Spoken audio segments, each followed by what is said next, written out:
Hello everybody, welcome to our third episode. Join us in celebrating the fact that we've already recorded more episodes of this podcast than Erik ten Hag managed games at Leverkusen.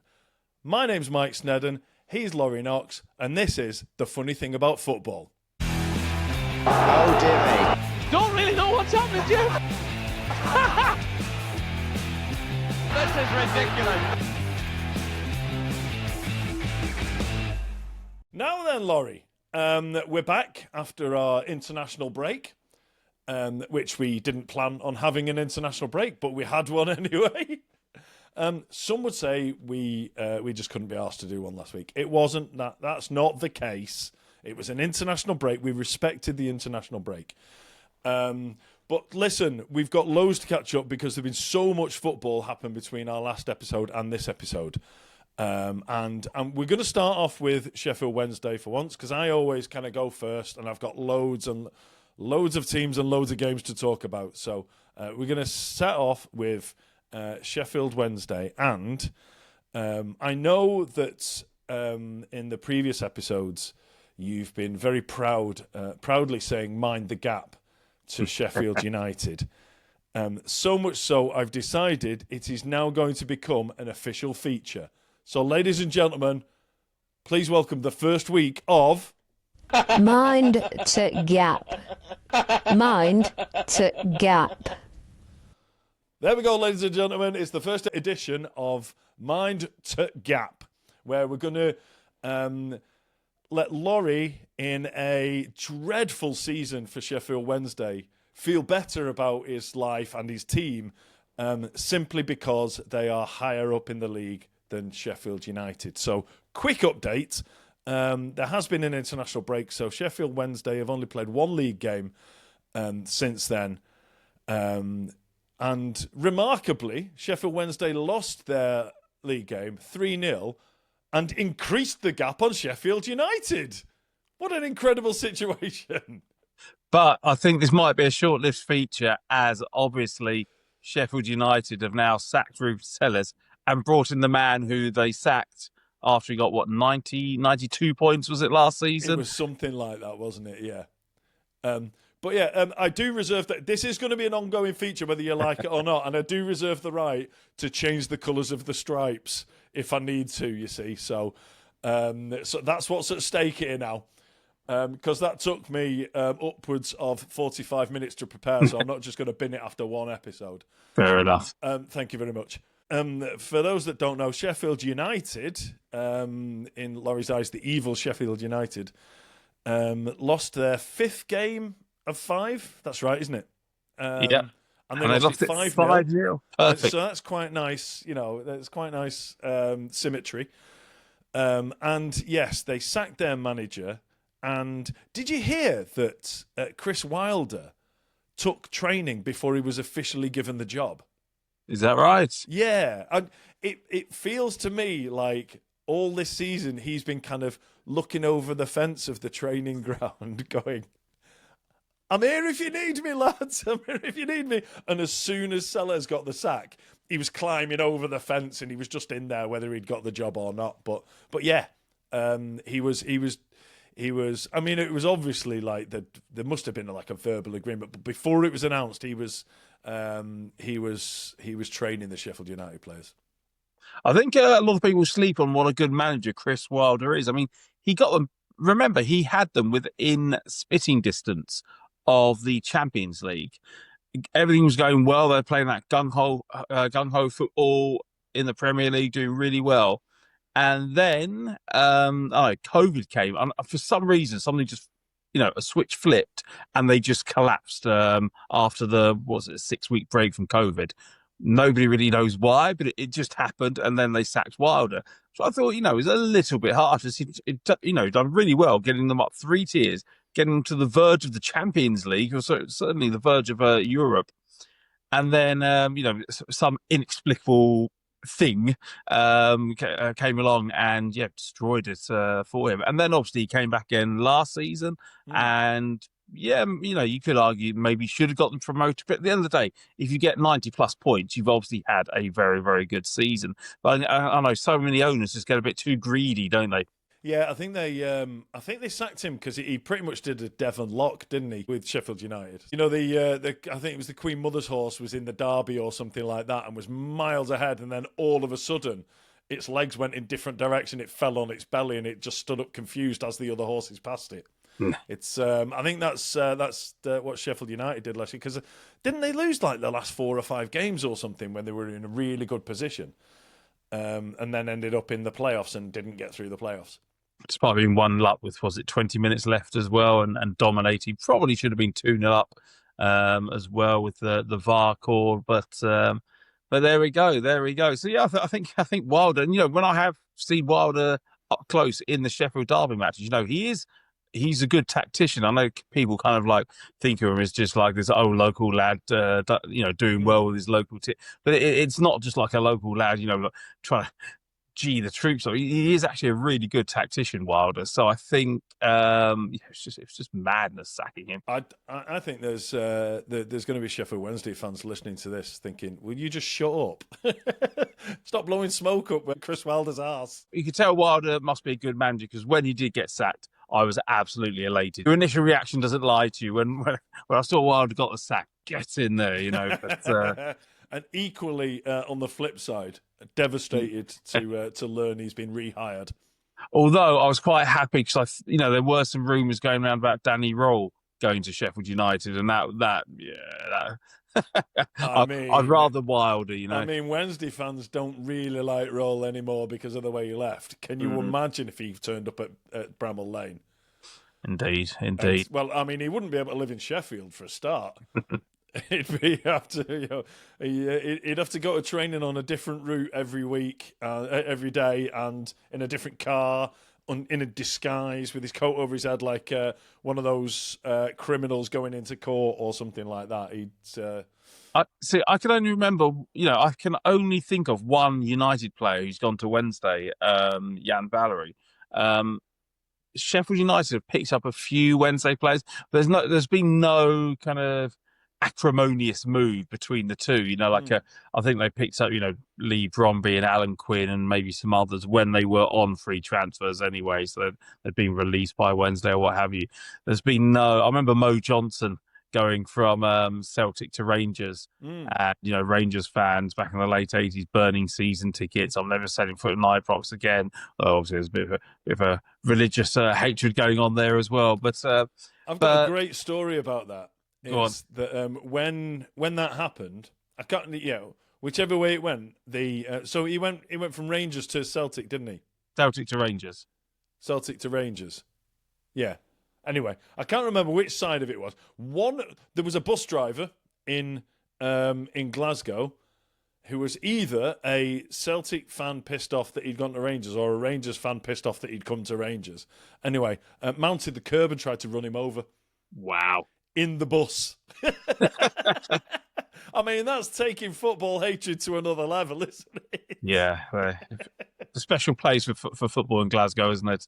But we've never really. I think that would have been the first one of my lifetime. Danny Roll had gone across. That would have been the first kind of real hatred, seething hatred towards an ex-Wednesday player at United. And yes, let's just tie up loose ends, bit of admin. Sheffield Wednesday also played tonight against Grimsby. I boycotted it. I didn't go because I'm in solidarity. I didn't go either. Man. There you go. But I did watch it. And I couldn't believe that Grimsby of the 4th tier were bookies' favourites to win away. And they did. They did. The bookies don't often get it wrong. In the first, I mean, we're playing the kids. I say the kids. I mean, we're playing all the players we have who didn't start on the Saturday. Who are kids. I think in the first round against Bolton, we had most of the starting 11 were making their debut. There was a great stat for the second round, I think it was. Something like Sheffield Wednesday's 11 have a combined total. Was it you, Toby, that said this? Something like 250 games between them, and 240 of them were Jamal Lowe. It was just, It wasn't me. That's a brilliant stat. I'm slightly wrong with the numbers. Don't quote me on that, but it's close. Close. That's brilliant. Yeah, so I mean, yeah, we have been playing the kids. But I will say tonight was really, there can be few things as frustrating as a fan as when you lose to basically a goal that was a cheating goal, because just they basically were on the attack. One of our players tackled one of the Grimsby players, and we started what should have been, like a breakaway. And the Grimsby player kind of just fell over with nobody actually really near or touching him. Free kick to Grimsby on the edge of the area. And it was from that they got a corner and then scored. And that just eats away at you for the rest of the game. That I find, like, if you get that if you concede that unjust goal. Yeah, but I mean, on the flip side of that, I think it was about this 77th minute, a stat came up that said Sheffield Wednesday had 2 shots on goal and neither on target. So, I mean, if you were holding out for 0-0 and penalties again, then that's okay. I mean, to be fair, Grimsby didn't really. I mean, other than the goal, I'm struggling to think of. I know it was a very, very boring match of football. And do you know what? It wasn't a classic, and my son has just pointed out the game we should have watched, which was Juventus versus Dortmund. I should point out we're recording this on Tuesday night, by the way, because all of the stuff we're saying isn't now when people are listening. Anyway, Juventus versus Dortmund. Dortmund were 4-2 up away in the 94th minute, and it ended up 4-4. Oh, wow! So yes, that's quite a bit. And the scorer of the equalising goal in 90 plus 6 was Lloyd Kelly, a defender who used to be at Bournemouth, I think, and who Newcastle couldn't believe their luck when Juventus came in and offered 20 million for him. Wow. It was either 10 or 20. It was a ridiculous amount of money for that player anyway. There are a lot of it looks like they might have got some money's worth for it. Yeah, there are a lot of kind of random British players in Serie A now, aren't they? It's I've watched a couple of games now because DAZN have all the games live. I think it's literally every single match. So yeah, I've dabbled with a bit of Italian football this season, and yeah, just I know quite a few British players I've not even heard of who are just plying their trade in Serie A. There was a lot. I looked at it. A couple of weeks ago, and 10 years ago there was one English player playing abroad. Can't remember who it was now, but I think I looked at it the other day, and there's something like 26, Okay. and a load of them you haven't heard of because it's kind of like a lot of clubs are using European football as a kind of a step above, like from bridging that gap between academy and first team. So they're farming out quite a lot of their young players. So there's quite a lot of young players out in Italy and Germany, in leagues that, like it or not, are not as competitive as the Premier League. So it looks like it's that they're using that as like almost like a bridge from the academy to the so send them out there for a season, and then they'll come back good enough to be on the bench or something like that. But doing it that way. Anyway, on to Bury. A very interesting. So it's been a couple of weeks since we've done one of these. So been a very interesting couple of weeks. So firstly, last Saturday, Bury played our first ever game in the FA Trophy, because it's the first time we've ever been low enough in the football pyramid to enter it. It was the preliminary round against Wythenshawe Town, and me and my son went to it. And you know this fact because I sent it to you on the day. But if anybody's listening and fancies going to watch some decent football at kind of non-league football and fancies 2 pints of Peretti for £7, get along to Gig Lane. £3.50 a pint if you get there before 2:00 in a bar that you've been in, which is a phenomenal bar. It's got a great view of the ground. £3.50 a pint. I was so struck by that I put a picture of myself on X, formerly known as Twitter. And I just said, like, here's having a pint or whatever like that. And a guy from Shakers Worldwide, which is a group of Bury fans around the world, came up to me and walked me and my son from the bar, down the steps, into an empty stand, right up to the top of it, where there's a massive Shakers Worldwide banner to have our picture taken with that, which got posted everywhere. Like we travelled the world to be there. Very. Don't tell anyone, but we were there for my mate's birthday, and went anyway. That's why, if you have seen the photograph, I'm in my going out shirt. I've not even got any colours on. Neither's the boy, because we went straight out to a birthday party after that. So anyway, the reason why that game is interesting is that after the game, that by the way, we were 3-0 up after 18 minutes. We won 3-1, absolutely battered them. On Saturday or Sunday, the news came out that we'd fielded an ineligible player, which is a word that I can't say before I've had a couple of pints. So I'm not going to try it again now. Yes, and obviously that's in the news because Grimsby did in the previous round of the Carabao Cup, got fined because their registry went in 56 seconds after the deadline or something ridiculous like that. Anyway, it turns out we only found out yesterday the explanation of why this player was ineligible. And it's because we signed a player called Gavin Massey at the start of the month. Apparently, he got sent off in his last game with his previous club, but didn't know that he did. How? How does that work? This is because apparently there was some kind of handbags incident in the tunnel changing room area, and apparently the referee just brandished a red after the game at a group of players. He didn't know it was brandished towards him, so didn't know he was the recipient of said red card. And if you want an example of the fact that the FA is inept, the FA system that you can look on to see the eligibility of your players, okay, that allows you can see every player's disciplinary record, right? A club can only see the disciplinary record of their player, of a new player, after they've made their debut. Wow. That's mental. So that's why. So he didn't know he'd been sent off. The club looked on the system and it didn't say there was anything wrong with it. So we played him. And then, after he played his debut, it got sent off for his last game for Filed FC. It was like, oh, shit. So what's happening now? Points deduction? Is that on the cards? No, it's already happened. So we found out on Saturday or Sunday, yesterday, because the next round of this cup's on Saturday. Okay? So yesterday, the FA's ruling was, you're going to have to play it again, away from home, tomorrow.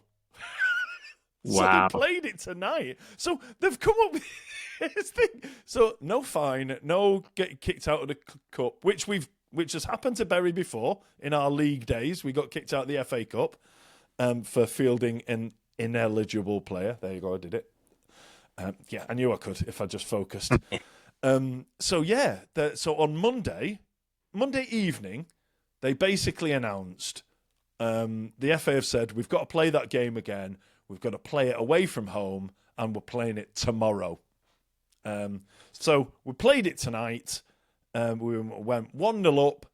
They equalised. We battered them. The rest of the game, it looked like it was going to penalties until DJ Pedro scored in injury time, and Bury have rightfully claimed their place in the next round on Saturday against Runcorn Linnets. Beautiful. Hurrah! And just as this is brilliant, I suspect that it's shithousery on the manager's part, because he was fuming that we had to do this. Because can you imagine, you're preparing your side, you only see them, they're part-time, so you only see them twice a week. You're preparing them to play in the game against Runcorn on Saturday, and then the league says, no, you got to play tomorrow. It's like, it kind of throws puts a bit of a stick in the spokes. So he was really pissed off. So I don't know why, but he dropped our first choice goalkeeper. So our 36-year-old second choice goalkeeper played tonight. But in injury time, when we were 2-1 up, he brought on our first choice goalkeeper in midfield. Wow. As if to go, fuck you, FA. Love it. Absolutely love it. It's brilliant. So everything's worked out brilliantly. So we've progressed to the next round anyway. And the manager was able to. I mean, that must have been pre-planned because the regular keeper has been put down as number 17 on the team sheet and has gone on in a yellow away shirt with number 17 on the back of it. So it must have been pre-planned, unless they've got a goalkeeper shirt and a yellow shirt in 17. But I don't know. But I just thought that was tremendous. They brought him on. I mean, I don't know if he got a kick, but he was brought on, about a millisecond before the final whistle. But I just love the shades of David James for Manchester City. Yes, love it. So yeah, that was that. And then the other thing was that last Tuesday night, I was watching Serbia versus England, but I was also watching Bury versus Runcorn in the league, because you can stream the Bury games that are at home. And I've said before on this podcast that it's okay to support more than one team. It's just, I will qualify that it's just problematic when you do it at exactly the same time, because we were watching on the big TV, we had England versus Serbia, and on the also big TV down from upstairs, we had Bury versus Runcorn. So you have to choose which one you want the commentary on, because you can't have commentary on both. That's just too confusing. So we had the commentary on the Bury game, and we had the England game with the sound off. As a result, we saw England scored 5 goals that night, and we saw 3 of them on replays, because we were watching the Bury game. So we go, oh, we've got another one. Oh, we got another one. But we did it that way around because there's no replays on Bury's stream, you see. So yeah, that's the learning from that, is that it is okay to support more than one team, but if you're going to do it at exactly the same time, you need to really concentrate. And it also helps if they're kicking the same way, because we've done it before where like England were kicking left to right and Bury were kicking right to left. And if you're flicking from one to the next, you just lose track of whether your team's going forward or it's the other team, or it's just really difficult. Kind of reminds you of why I can't watch football when on a treadmill. Not that obviously I go on many treadmills nowadays, but just because I don't know about you, if you've ever tried that, but I always find myself like kicking the ball for them, just like stumbling, because like you know, especially if it's a game you're invested in, jogging along and then all of a sudden going over. But there we go. Like every manager when the cross comes over, going that on the sidelines. Oh, that's brilliant. So yeah, that was it. And I don't know if you saw. Did you? I don't know if you saw the England game, because we've been through the fact that you don't give a shit about international football. So, but yeah, it's bizarre. Just before the game, the teams were ready to come out, and I think it's like Craven Cottage that when the teams line up, they're outside, and then they go through a little tunnel. It was similar to that, but the team coaches were behind them. The two teams when they were lining up. And this is in an international match. And it looked like a hotel behind them. It looked like they were checking out of a hotel with coaches behind them. It was really weird. And then they went into a tunnel that went under the stadium. So they went into this tunnel and they filmed them going down the tunnel. And then it cut to an ad break. The full ad break came on. And then the camera went onto the pitch where there was no teams. There was just like the ball boys and ball girls getting ready for the teams to come out. And then the commentator talks about this, and then they come out of the tunnel. And it turns out that tunnel is 240 metres long. Jesus. So they've come out of what looks like a hotel, stood outside a tunnel, gone through a tunnel that's 240 metres long to end up eventually on the pitch. It was bizarre. Damn, I'll need a break after. I'll probably need to get substituted after the first couple of meters. Warm up before you go in it. It was mental. And then the other thing is that in their wisdom, I don't know, it was probably FIFA, wasn't it? Because it was a World Cup qualifier. But apparently, Serbian fans had been guilty of racial chanting or something the previous game. So, as a punishment, it was a reduced capacity. Okay. So yeah, one stand was shut. I mean, how's that?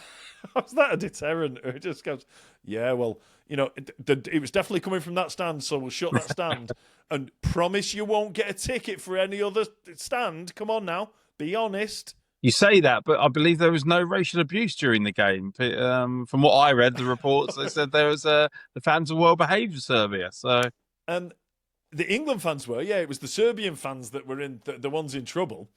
And it was also that the Serbian fans were fighting with themselves during the match. I guess naughty boys will just be naughty boys, whether you try and stop them or not. Right. Brief mention of Newcastle. Only one game played, but for the first time this season, Newcastle played with a striker and won the first game of the season. So I think, I mean, I'm no expert on football tactics and management, but I reckon there's something in that. So Voltemada scored his debut goal after 30-odd minutes. And after seeing his previous 2 games playing for Germany, I went bananas when he scored. Because, frankly, he was terrible for Germany in the first 2 games in the international window. So all good, all good.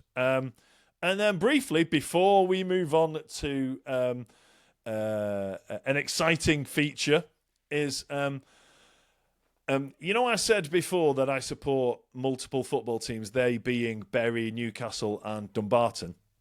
Well, I went to watch my 4th team the other day, and I messaged you about this. It was Finn Harps against Cork City in the cup. Very brief summary of what happened. The football was genuinely terrible from both teams. Harps are a division below Cork, but Cork are kind of at the bottom end of the Premier League. Genuinely, as a regular watcher of the 8th level of English football, I think teams in the 8th level of English football could comfortably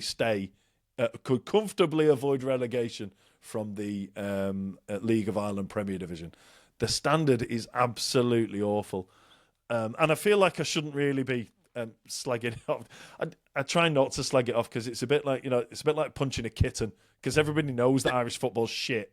And it's like, it doesn't need any help on that. You only need to see what's going on with the national team.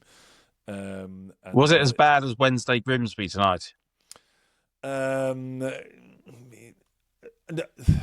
you know the quality of the game was poor Wednesday Grimsby tonight. The quality of the football wasn't as bad as League of Ireland. But the funny thing was, though, there's a couple of things, right?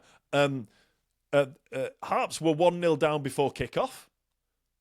I know that sounds like a weird thing, but they were 1-0 down, and Shay looked at his watch, and it was 7:44.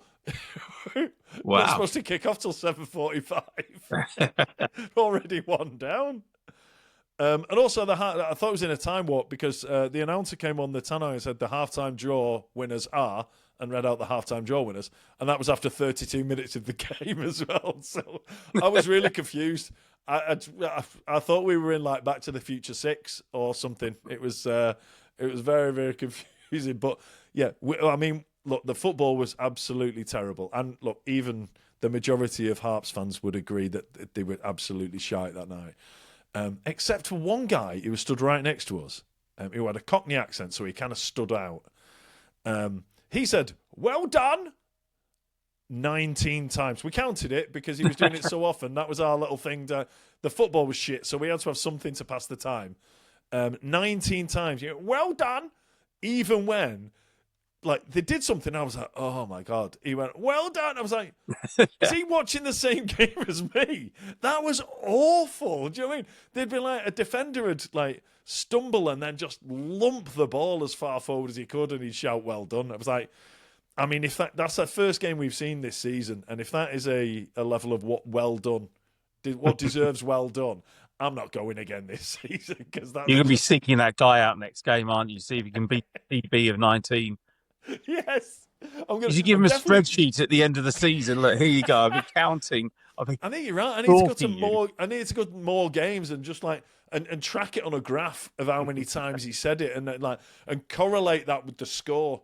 Yeah, and see if like it's an accurate reflection. I like that. Yeah, but yeah, one example of how bad things are at Harps is that Cork City, even though they were shit, insisted on doing the new thing of like goalkeeper in between two centre backs for a goal kick, and either the keeper or one of them kicking it to the person next to them and then working it out from the back. Not Harps, my friend. Harps went full on 1986.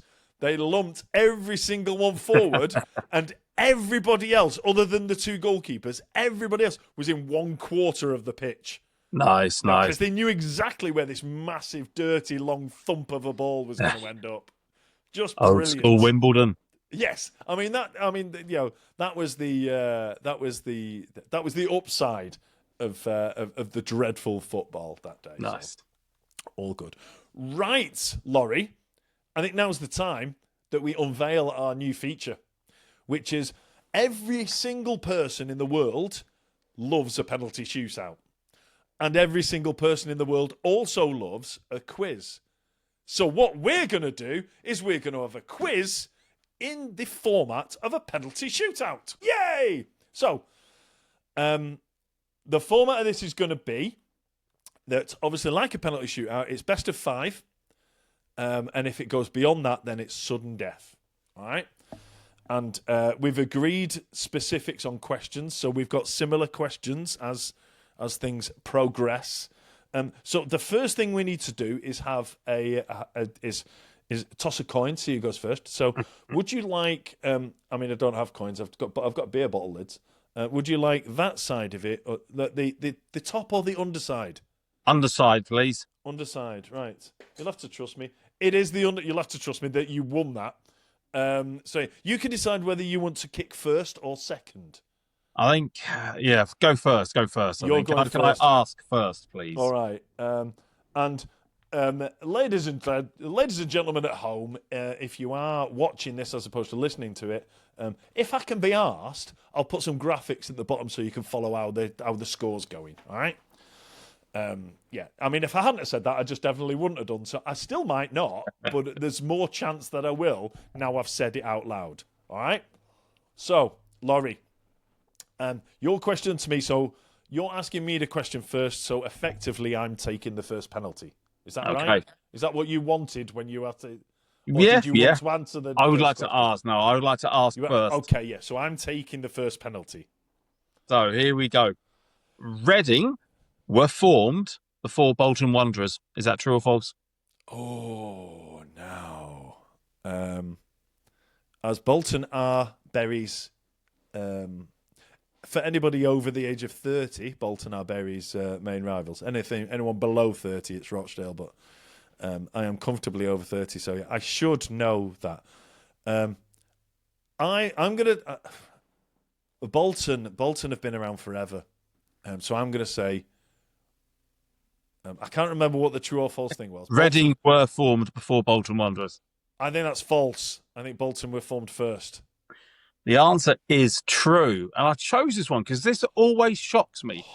Reading, who I feel like have new team vibes. I don't know, maybe it's the newish. 100%. They knew. But they're the 5th oldest English professional team.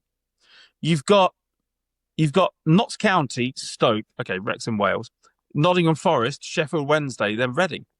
And it always shocks me because I feel like they're just like one of those new teams, like I say new teams, like 100 years old, like Wigan or Peterborough or Colchester. I don't know, they just give me, I don't know, they don't really have many passionate, they're not known for having passionate fans. They've never really done anything. They're just one of those clubs that's just there. And just, I don't know, it shocks me. It shocks me that Reading are so old. It shocks me, and because I got it wrong, it also disgusts me. But yeah, it's something I'll not forget now.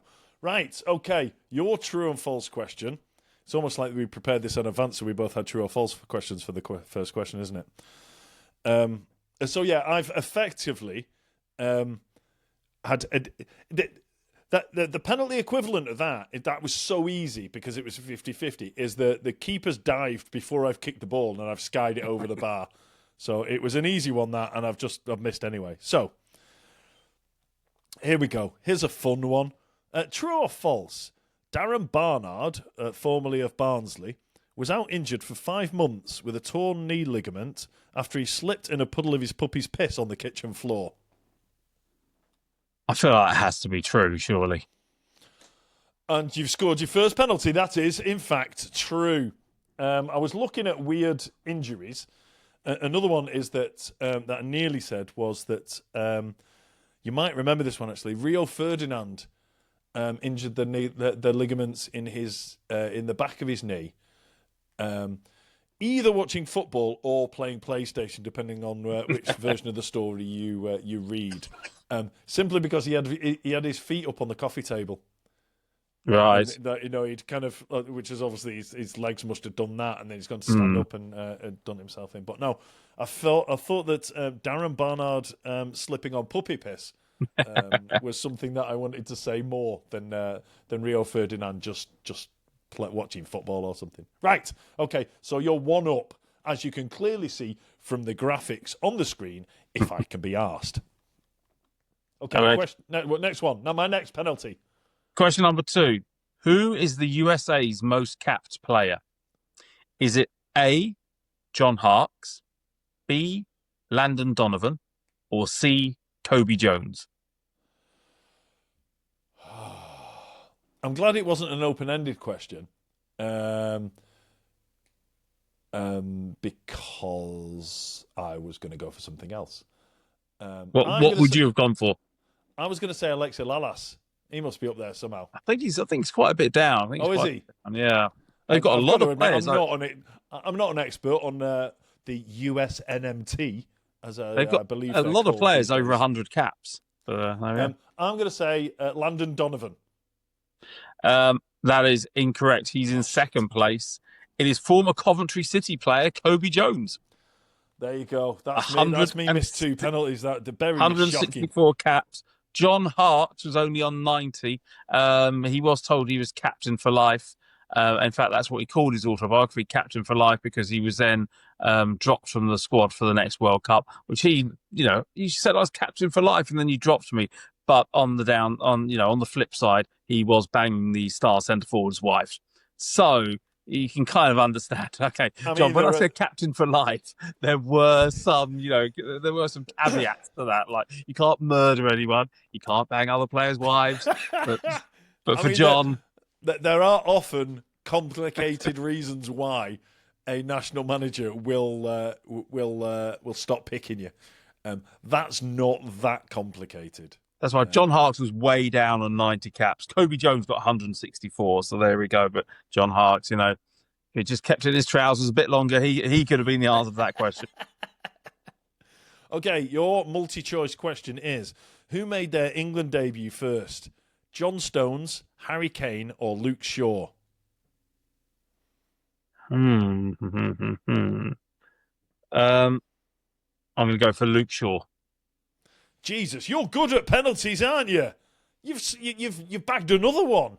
Sheffield Wednesday style. I just like Luke Shaw. He's one of those players who's been around for ages. Obviously, burst onto the scene at Southampton. But wasn't he a teenager playing for Southampton in the Premier League? I think so. I know it just seemed right. Luke Shaw made his debut 2 months before John Stones. So Luke Shaw was March 24. John Stones was March 24. I've written March 24. It definitely wasn't March 24. March 14. John Stones was May 14, and Harry Kane was 2015. Fair enough. Right. I'm stepping up. Question number nerves here now, because this is important stuff now. Question number 3. I'm going to help you out with number 3. So I think it's a good question, but I'm going to give you some nationalities as well. Because here we go. The PFA Player of the Year award started so the Players' Player of the Year, where the players vote, it started in 73/74. Mm-hmm. So who were the first 10 winners? So 73/74 to 82/83. And I'm going to give you some nationalities in here. Okay, we've got 5 English players, 3 Scottish, Yeah. 1 Irish, 1 Northern Irish. Right, I'm going to start with the easy one. Go on. The Northern Irish. I hope it's easy. George Best. Is incorrect.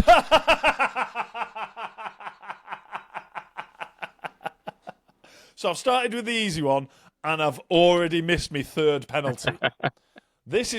I mean, when I had the idea of doing a penalty shootout-based quiz, I saw it going a lot better than this for me. I'm not going to lie. Okay, well, I've clearly missed that penalty, but let me have another go. Go on. 72 to, what was it? 72 to 83, was it? So 73, 74 to 82 to 83. Okay. So late 70s. I think one of the Scotsmen would be Kenny Dalglish. Yep, he number 10. So, yep. Okay. And I would say that one of the Englishmen would be Kevin Keegan. And he was number 9. So well done. There you go. So almost hit the inside of the post, rolled along the line. Let me see if I can get a third one. And I should have just and whether the Northern Ireland curveball, or not curveball, that the Northern Ireland trap I fell into cost me big. So we got. Would you like another clue? Yeah, go on then. Now that I'm not going to tell you. I've missed anyway. I'm not going to tell you nationalities, but there are 2 goalkeepers on the list. Okay. So late 70s, early 80s. Ooh. I will go with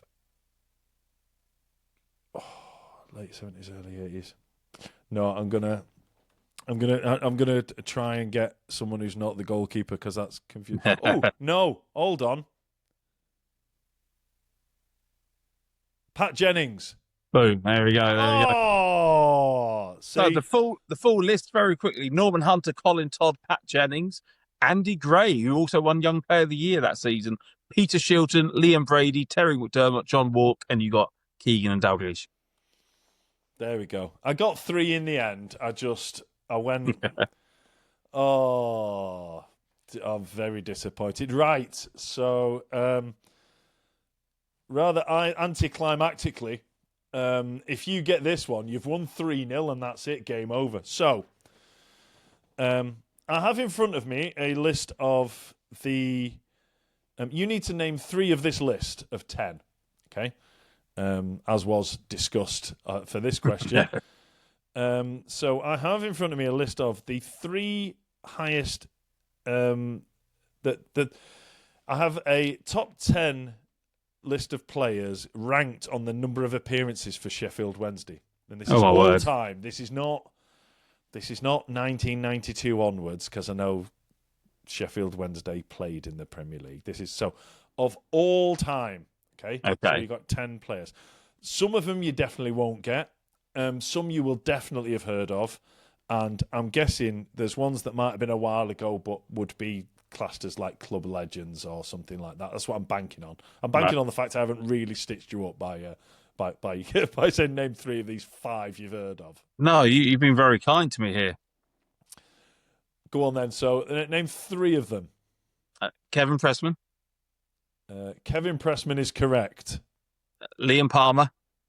Liam Palmer is correct. Is he still present? Because he is still present, yes. And someone who played tonight for 15 minutes, Barry Bannon. Yeah, you've got it there. He's gone just this season. Just in the last year or so, he's gone from outside the top 10 up to 8th already. So, right, well, do you know what? We will carry on. We will do it again because it does work. It is a good format. I've been absolutely battered in this.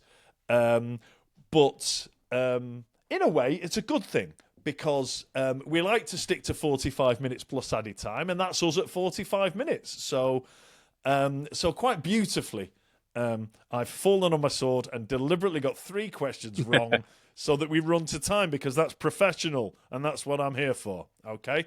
So we'll just have a quick look in what we call added time. We'll have a quick look at the football that's coming up this weekend. Starting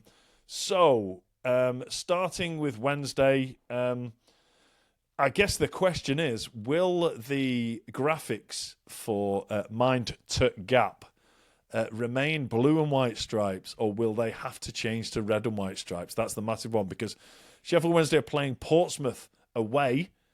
Always a tough game. Portsmouth are 9th. And Sheffield United are at home against Charlton, who have only got 5 points from 5 games. So it's looking likely that those stripes might have to change, but you never know. Charlton might come to your rescue. Charlton might batter them. There might not be the new manager bounce that they're offering. Can we hold on for one more week? One more week, please. Let's see. See, everyone's invested. Do you know what I mean? Until I met you, I didn't give a shit about Sheffield United or Sheffield Wednesday, but now I'm really invested in this. This battle of it's like the clash of the Shitons at the bottom there. It's like 23rd and 24th in the league. Who can outshite the other one? So let's see what happens with that this weekend. An interesting stat here is that Newcastle this week, within 7 days, play both Barcelona and Bradford City. Wow. Barcelona in the Champions League on Thursday, then Bournemouth away on Sunday, which is almost as much travelling as Barcelona do to get to Newcastle. So that's on the Sunday, and then the following Wednesday is Bradford City at home in the Carabao Cup, but we'll move swiftly on from that because you're still reeling at the fact that you're not involved in it anymore. So I'm very glad to say that Bury's next match is, in fact, Runcorn Linnets in the FA Trophy on Saturday. On my notes here, it's got a question mark because I wrote the notes before the game tonight, but everything's right with the world. Everything happened the way it should have done. So Runcorn Linnets, and then Dumbarton finally. We haven't mentioned them yet, but Dumbarton in the last since we last met, Dumbarton drew against a team a division above in the cup by scoring a last minute equaliser. Sorry, and on Saturday came from 3-0 down to win 4-3, which is quite remarkable. So Dumbarton are playing East Kilbride away this weekend, which is a team I didn't even know existed. So it shows they are third on my list of priorities because they're playing a team in the league that I didn't know existed. East Kilbride.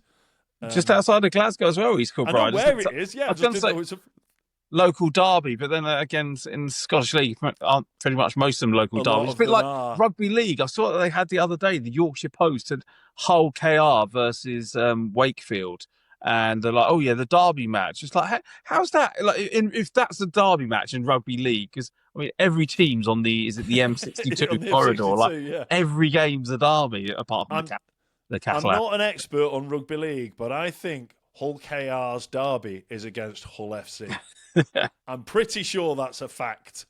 Anyway, Dumbarton, just to finish off, Dumbarton, it's second place third. And in fact, they would both be on the same points if Dumbarton hadn't started on -5. So there you go. That would imply that Dumbarton are in better form, I think.